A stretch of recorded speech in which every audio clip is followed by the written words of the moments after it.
میشن، روز به روز سرگرمتر میشن و یادشون میره چقدر با ارزش هستن. آدم ها اینقدر سرگرم شدن که زندگی همشون شبیه هم شده. کی میدونه آدم هایی که الان میبینی دارن به چی فکر میکنن؟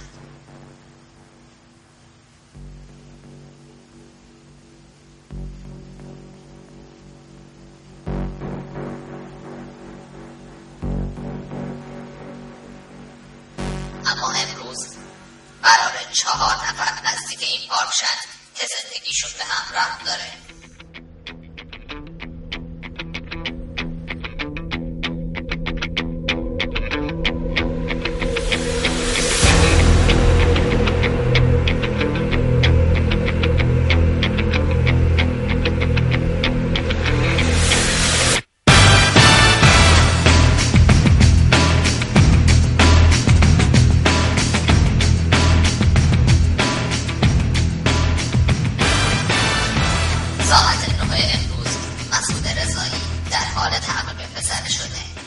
مسعود رضایی سالها پیش پس از خیانت به همسرش او را ترک کرده و در حال حاضر پس از گذشت سالها به فکر جبران گذشته است.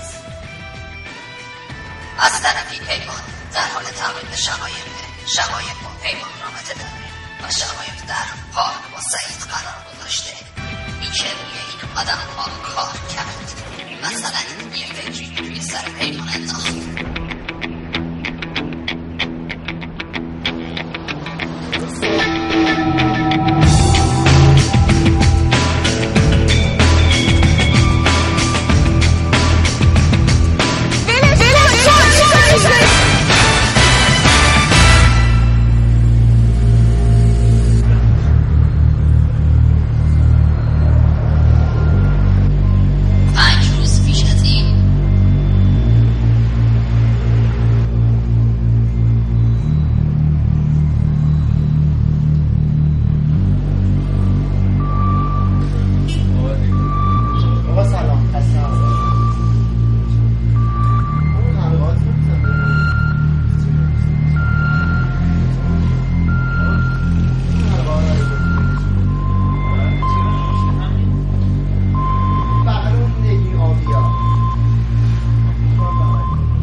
همه چیز رو با تلفن به شقایق گفت.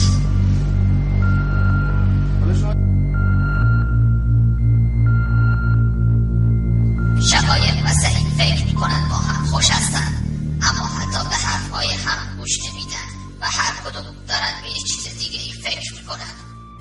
It seems today that all you see is violence in movies and sex on TV.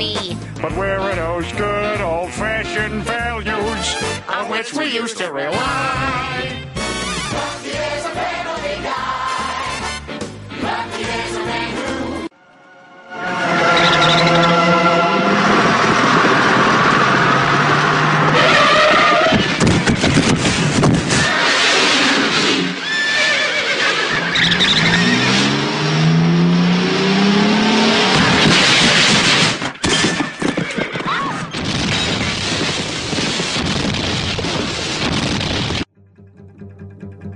اگه شقایق بفهمن پیمان تا حالا داشته تبلیغش میکرده چه اتفاقی میفته؟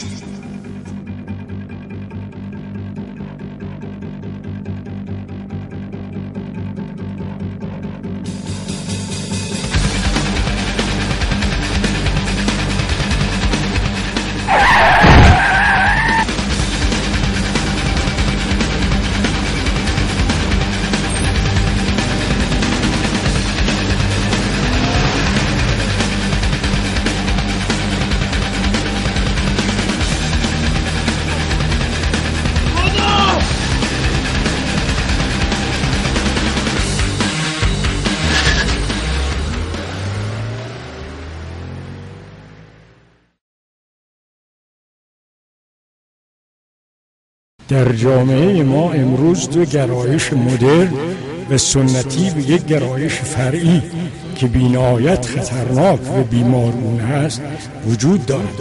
شاید جامعه با دسته‌های مدرن و سنتی مشکل چندانی نداشته باشد، زیرا از خود شناخت و آگاهی کافی دارد.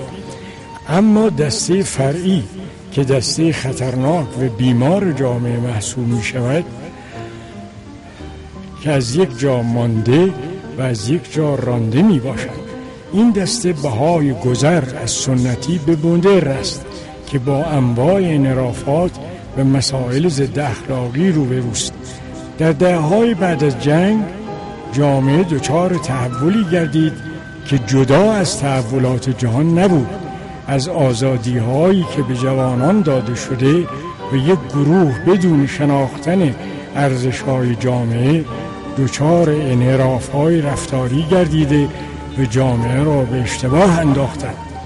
اکثراً به اشتباه دسته مدرن شده جامعه را با این گروه بی‌هویت اشتباه گرفتند، در صورتی که دسته مدرن به سنتی خصوصیت اصلیش زیر پا نگذاشتن ارزش هاست. بعضی وقتا با همه ایمانت به زندگی برو آدم خیره شو، میبینی همشون حرف دارن، همشون پر از تفاوتن، اما شبیه هم حرکت میکنن و این که فکر میکنن خاص هستند.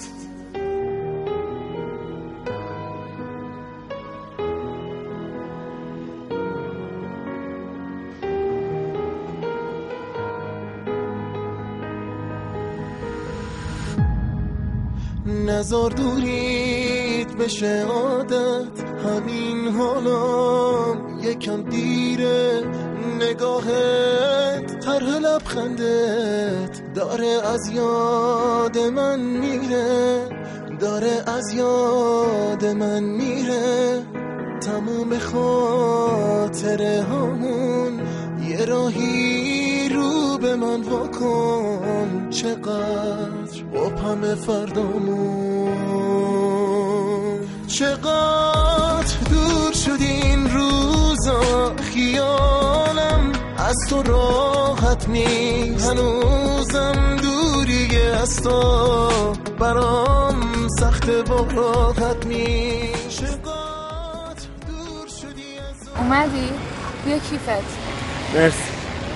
دستت هنوز خونیه. حالش چطور بود؟ بردنش اتاق عمل نمیدونم چشه، دکترش هم ندیدم. نه دکترش ندیدم. ببین یه سری چیزا هست که شاید وقتش نباشه الان بهت بگم، ولی راجع به حرفی که تو پارک میخواستی به هم بزنی یه جورایی همه چی خودم میدونم.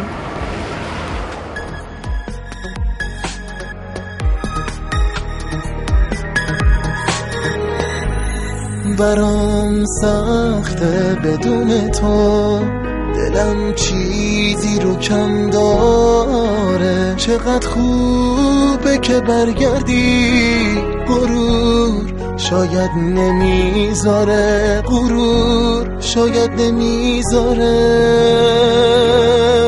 چقدر دور شد این روزا، خیالم از تو راحت نیست، هنوزم دوریه از تو برام سخت و راحت نیست. چقدر دور شدی از اونی که دنیاش با تو دنیا بود، تو از چی دل خودی از من، منی که بی تو تنهامون.